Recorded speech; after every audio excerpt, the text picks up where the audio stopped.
Youth4Change started in 2018. And so the reason we started it was because we wanted to really educate our peers on the unknown and negative health consequences from vaping. But we also wanted to advocate for legislation and regulations surrounding vaping products.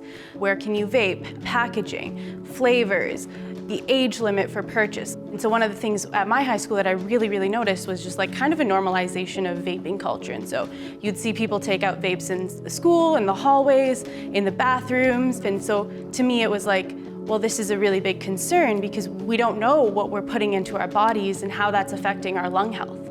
And so I think kind of that's what really drove me to join Lung Saskatchewan's Youth4Change. I just kind of got into vaping when I was early into high school. There's some friends who had it. They said the flavors tasted good, so I started vaping for the first time and then just kind of got addicted to it.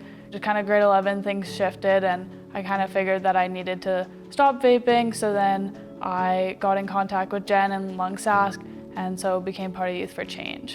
Last May, there was a huge rally. A bunch of people from all across Saskatchewan came down to Regina and to the legislature, and it was just a bunch of young people saying, the government should listen to us because this is our lung health. We painted the sidewalks and we held posters. We dressed up as we pretended that we don't want to be lab rats in this real life experiment of vaping. I was able to share my story with the government and with the other youth part of Youth4Change, just to help them spread awareness about the dangers of vaping. That resulted in an age increase to 19 now in November. We didn't think that it could actually happen. Like, I think as a young person, you're like, does my voice actually matter? Do these adults in the room, are they actually gonna listen?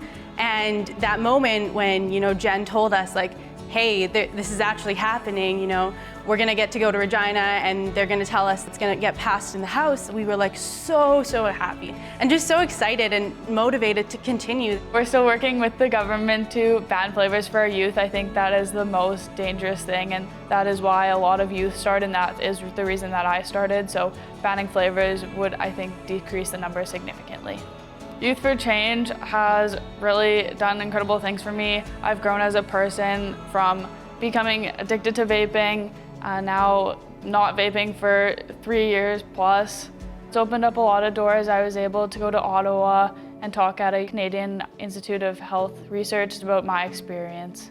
Donors should support Y4C because the work that we do is so important, and the work that Lung Saskatchewan does is so important. The education that we are doing in classrooms and like the impact of that. Really, you get to see like you can change someone's life.